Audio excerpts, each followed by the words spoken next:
Eh bien Sabine, quel conseil me donneras-tu? Vraiment, il y a bien des nouvelles. Mon oncle veut résolument que ma cousine épouse Villebrequin. Et les affaires sont tellement avancées que je crois qu'ils eussent été mariés dès aujourd'hui si vous n'étiez aimés. Mais comme ma cousine m'a confié le secret de l'amour qu'elle vous porte, et que nous nous sommes vus à l'extrémité par l'avarice de mon vilain oncle, nous nous sommes avisés d'une bonne invention pour différer le mariage. C'est que ma cousine, dès lors que je vous parle, contrefait la malade, et le bon vieillard, qui est assez crédule, m'envoie quérir un médecin.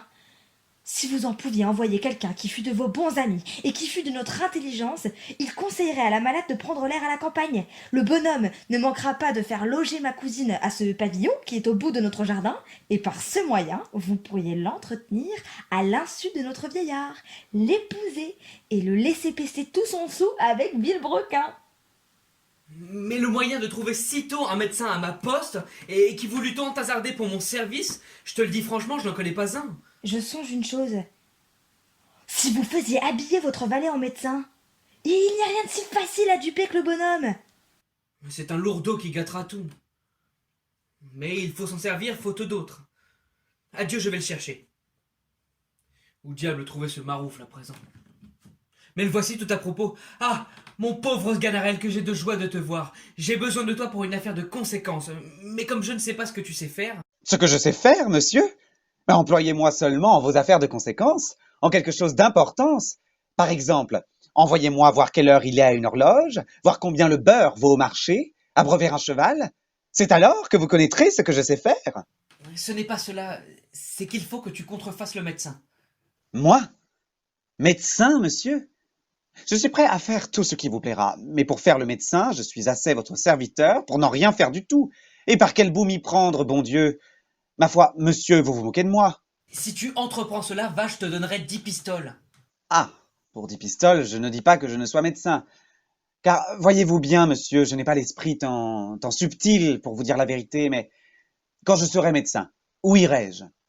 Chez le bonhomme Gorgibus, voir sa fille, qui est malade. Mais tu es un lourdeau qui, au lieu de bien faire, pourrait bien... Eh, mon Dieu, monsieur, ne soyez point en peine. Je vous réponds que je ferai aussi bien mourir une personne qu'aucun médecin qui soit dans la ville. On dit un proverbe d'ordinaire, après la mort, le médecin. Mais vous verrez que si je m'en mêle, on dira après le médecin, gare la mort. Mais néanmoins, quand je songe, cela est bien difficile de faire le médecin. Et si je ne fais rien qui vaille? Il n'y a rien de si facile en cette rencontre. Gorgibus est un homme simple, grossier, qui se laissera étourdir de ton discours pourvu que tu parles d'Hippocrate et de Galien, et que tu sois un peu effronté. C'est-à-dire qu'il lui faudra parler philosophie, mathématiques. Laissez-moi faire. S'il est un homme facile, comme vous le dites, je vous réponds de tout. Venez seulement me faire avoir un habit de médecin et m'instruire de ce qu'il faut faire. Et me donner mes licences, qui sont les 10 pistoles promises.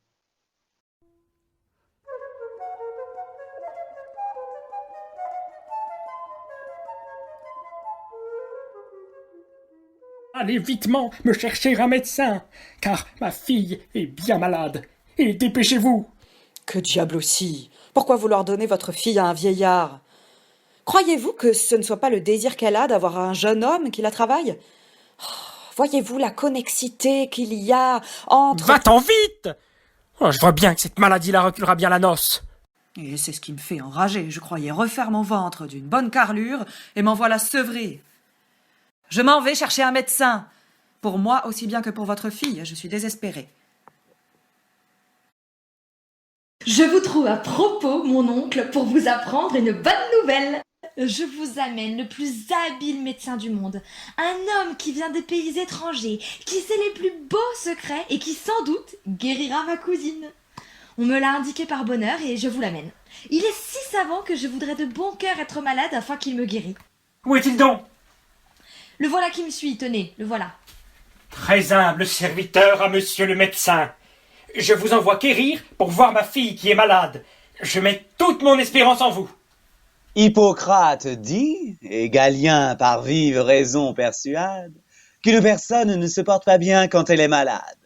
Vous avez raison de mettre votre espérance en moi, car je suis le plus grand, le plus habile, le plus docte médecin qui soit dans la faculté végétale, sensitive et minérale. J'en suis fort ravi. Ne vous imaginez pas que je sois un médecin ordinaire, un médecin du commun. Tous les autres médecins ne sont à mon égard que des avortons de médecine. J'ai des talents particuliers, j'ai des secrets. Salam alek, salam alek. Rodrigue, as-tu du cœur, signor, si signor, no. Per omnia secula seculum. Mais encore, voyons un peu. Et ce n'est pas lui qui est malade, c'est sa fille. Il n'importe. Le sang du père et de la fille ne sont qu'une même chose. Et par l'altération de celui du père, je puis connaître la maladie de la fille. Monsieur Gorgibus, y aurait-il moyen de voir de l'urine de l'égrotante? Ouida, Sabine, vite, allez quérir de l'urine de ma fille. Monsieur le médecin, j'ai grand peur qu'elle ne meure. Ah, qu'elle s'en garde bien. Il ne faut pas qu'elle s'amuse à se laisser mourir sans l'ordonnance du médecin. Ah, voilà de l'urine qui marque grande chaleur, grande inflammation dans les intestins. Elle n'est pas tant mauvaise, pourtant. Quoi, monsieur? Vous l'avalez? Ne vous étonnez pas de cela. Les médecins d'ordinaire se contentent de la regarder, mais moi, qui suis un médecin hors du commun, je l'avale. Parce qu'avec le goût, je discerne bien mieux la cause et les suites de la maladie. Mais à vous dire vrai, il y en a trop peu pour asseoir un bon jugement. Qu'on la fasse encore pisser. J'ai bien eu de la peine à la faire pisser. Que cela? Voilà bien de quoi. Faites-la pisser copieusement, copieusement. Si tous les malades pissent de la sorte, je veux être médecin toute ma vie. Et voilà tout ce qu'on peut avoir, elle ne peut pas pisser davantage. Quoi? Monsieur Gorgibus, votre fille ne pisse que des gouttes? Voilà une pauvre pisseuse que votre fille. Je vois bien qu'il faudra que je lui ordonne une potion pissative. N'y aurait-il pas moyen de voir la malade? Elle est levée, si vous voulez, je la ferai venir. Eh bien, mademoiselle, vous êtes malade? Oui, monsieur. Tant pis, c'est une marque que vous ne vous portez pas bien. Sentez-vous de grandes douleurs à la tête, aux reins? Oui, monsieur. C'est fort bien fait. Ovide, ce grand médecin, au chapitre qu'il a fait de la nature et des animaux, dit 100 belles choses. Et comme les humeurs ont de la connexité, ont beaucoup de rapports, car par exemple, comme la mélancolie est ennemie de la joie, et que la bile qui se répand par le corps nous fait devenir jaune, et qu'il n'est rien plus contraire à la santé que la maladie, nous pouvons dire, avec ce grand homme, que votre fille est fort malade. Il faut que je vous fasse une ordonnance. Vite, une table, du papier et de l'encre.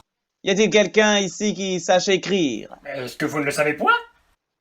Non, je ne m'en souvenais pas, j'ai tant d'affaires dans la tête que j'oublie la moitié. Je crois qu'il serait nécessaire que votre fille prît un peu l'air, qu'elle se divertît à la campagne. Nous avons un fort beau jardin et quelques chambres qui y répondent. Si vous le trouvez à propos, je l'y ferai loger. Allons visiter les lieux.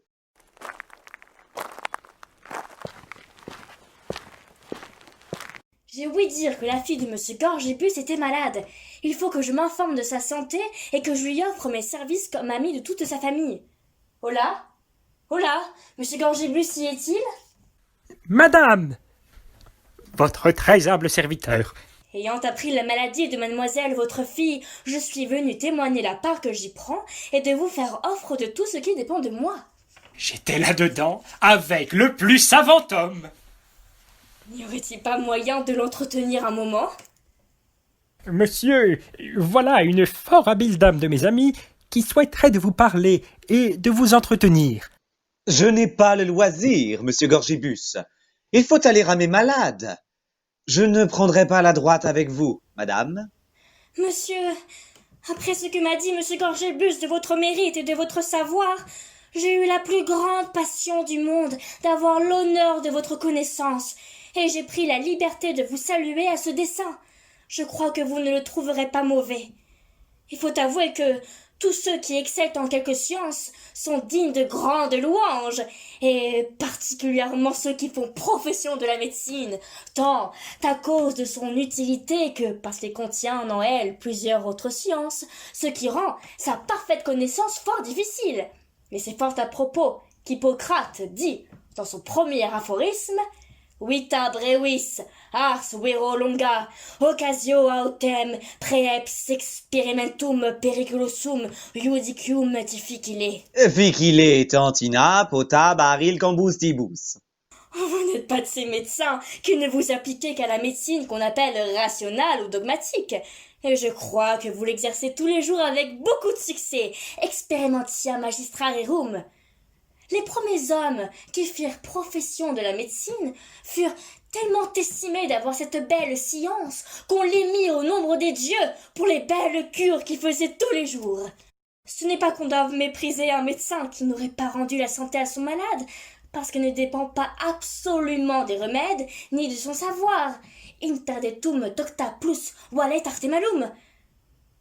Monsieur, j'ai peur de vous être importun. Je prends congé de vous, dans l'espérance que j'ai qu'à la première vue, j'aurai l'honneur de converser avec vous avec plus de loisir. Vos heures vous sont précieuses. Que vous semble de cette dame-là? Elle sait quelques petites choses. Si elle fût demeurée tant soit peu davantage, je l'allais mettre sur une matière sublime et relevée. Cependant, je prends congé de vous. Et que voulez-vous faire? Je sais bien ce que je vous dois. Vous vous moquez, monsieur Gorgibus. Je n'en prendrai pas, je ne suis pas un homme mercenaire. Il prend l'argent. Votre très humble serviteur.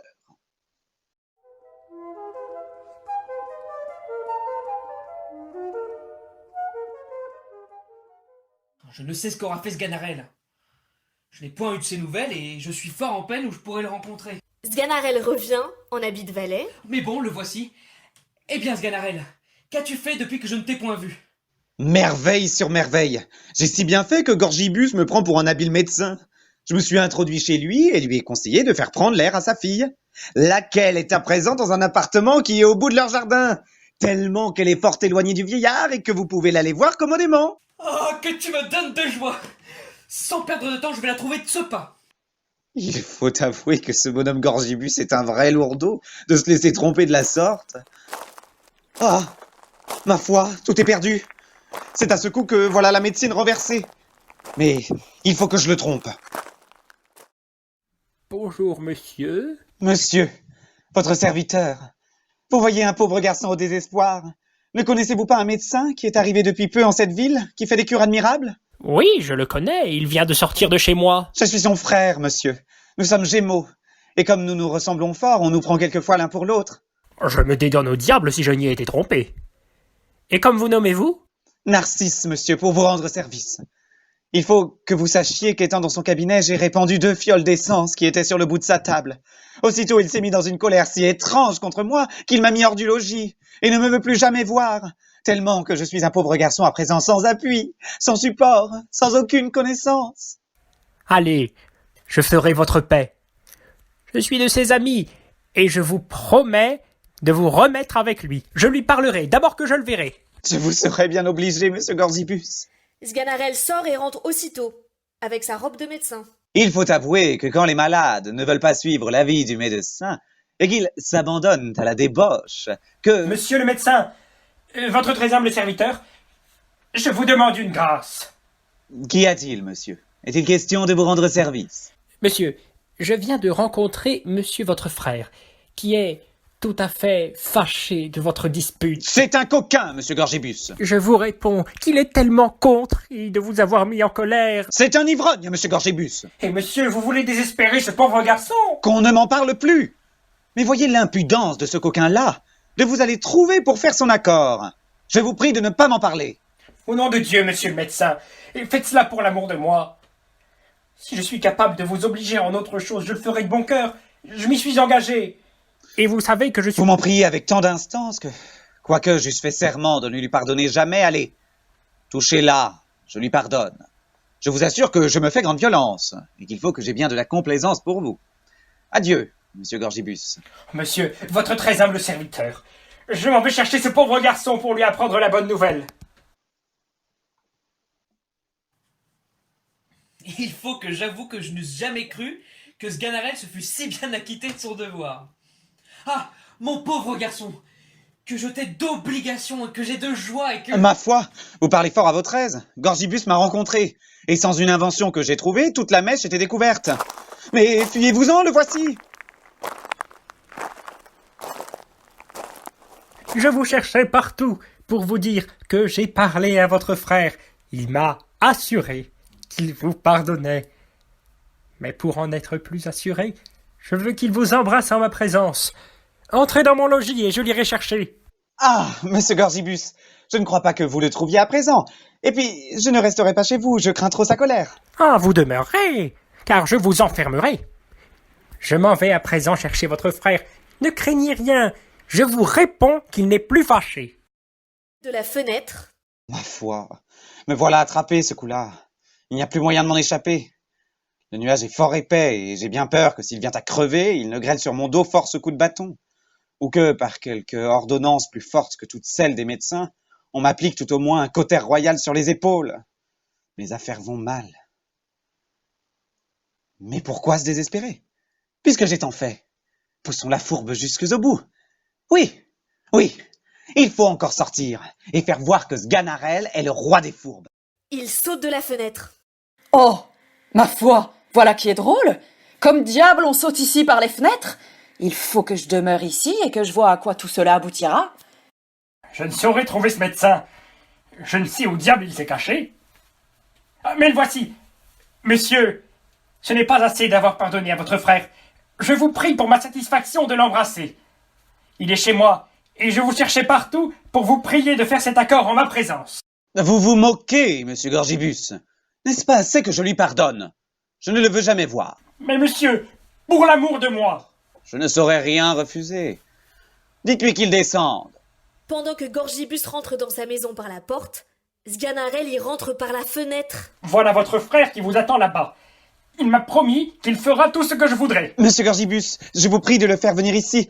Je vous conjure que ce soit en particulier que je lui demande pardon parce que, sans doute, il me ferait sans honte et sans opprobre devant tout le monde. Oui, dame, je m'en vais lui dire. Gorgibus sort de sa maison par la porte et Sganarelle par la fenêtre. Monsieur, il dit qu'il est honteux et qu'il vous prie d'entrer afin qu'il vous demande pardon en particulier. Voilà la clé, vous pouvez entrer. Je vous supplie de ne pas me refuser et de me donner ce contentement. Il n'y a rien que je ne fasse pour votre satisfaction. Vous allez entendre de quelle manière je vais le traiter. À la fenêtre, Ah, te voilà, coquin! Monsieur mon frère, je vous demande pardon. Je vous promets qu'il n'y a point de ma faute. Il n'y a point de ta faute. Pillé de débauche, coquin, va. Je t'apprendrai à vivre. Avoir la hardiesse d'importuner monsieur Gorgibus, de lui rompre la tête de ses sottises. Monsieur mon frère, tais-toi, te dis-je. Je ne vous désoblige. Tais-toi, coquin. Qui diable pensez-vous qu'il soit chez vous à présent? C'est le médecin et Narcisse son frère. Ils avaient quelques différends et ils font leur accord. Oh, le diable emporte. Ils ne sont qu'un. Ivrogne que tu es, je t'apprendrai à vivre. Comme il baisse la vue, il voit bien qu'il a failli, le pandard. Ah, l'hypocrite comme il fait le bon apôtre. Monsieur, dites-lui un peu, par plaisir, qu'il fasse mettre son frère à la fenêtre. Ah oui, da. Monsieur le médecin, je vous prie de faire paraître votre frère à la fenêtre. Il est indigne de la vue des gens d'honneur. Et puis je ne le saurais souffrir auprès de moi. Monsieur, ne me refusez pas cette grâce après toutes celles que vous m'avez faites. En vérité, monsieur Gorgibus, vous avez un tel pouvoir sur moi que je ne puis rien refuser. Montre-toi, coquin. après avoir disparu un moment, il se remontre en habit de valet. Monsieur Gorgibus, je suis votre obligé. Il reparaît aussitôt en robe de médecin. Eh bien, avez-vous vu cette image de la débauche? Ma foi, ils ne sont qu'un, et pour vous le prouver, dites-lui un peu que vous les voulez voir ensemble. Mais faites-moi la grâce de le faire paraître avec vous et de l'embrasser devant moi à la fenêtre. C'est une chose que je refuserais à tout autre qu'à vous. Mais pour vous montrer que je veux tout faire pour l'amour de vous, je m'y résous. Quoique avec peine. Et veux auparavant qu'il vous demande pardon de toutes les peines qu'il vous a données. Oui, monsieur Gorgibus, je vous demande pardon de vous avoir tant importuné et vous promets, mon frère, en présence de monsieur Gorgibus, que voilà, de faire si bien désormais que vous n'aurez plus lieu de vous plaindre, vous priant de ne plus songer à ce qui s'est passé. Il embrasse son chapeau et sa fraise qu'il a mis au bout de son coude. Eh bien, ne les voilà pas tous deux. Par ma foi, il est sorcier. Monsieur, voilà la clé de votre maison que je vous rends. Je n'ai pas voulu que ce coquin soit descendu avec moi parce qu'il me fait honte. Je ne voudrais pas qu'on le vît en ma compagnie dans la ville, où je suis en quelque réputation. Il feint de s'en aller, et après avoir mis bas sa robe, rentre dans la maison par la fenêtre. Il faut que j'aille délivrer ce pauvre garçon. En vérité, s'il lui a pardonné, ce n'a pas été sans le bien maltraiter. Monsieur, je vous remercie de la peine que vous avez prise et de la bonté que vous avez eue. Je vous en serai obligé toute ma vie. Où pensez-vous que soit à présent le médecin? Il s'en est allé. Après avoir ramassé la robe de Sganarelle. Je le tiens sous mon bras. Voilà le coquin qui faisait le médecin et qui vous trompe. Cependant qu'il vous trompe et joue la farce chez vous, Valère et votre fille sont ensemble, qui s'en vont à tous les diables. Oh, oh, que je suis malheureux. Mais tu seras pendu, fourbe, coquin. Monsieur, qu'allez-vous faire de me pendre? Écoutez un mot, s'il vous plaît. Il est vrai que c'est par mon invention que mon maître est avec votre fille. Mais en le servant, je ne vous ai point désobligé. C'est un parti sortable pour elle, tant pour la naissance que pour les biens. Croyez-moi, ne faites point un vacarme qui tournerait à votre confusion, et envoyez à tous les diables ce coquin-là, avec Vilebrequin. Mais voici nos amants. Nous nous jetons à vos pieds. Je vous pardonne, et suis heureusement trompé par Sganarelle, ayant un si brave gendre. Allons tous faire noce, et boire à la santé de toute la compagnie.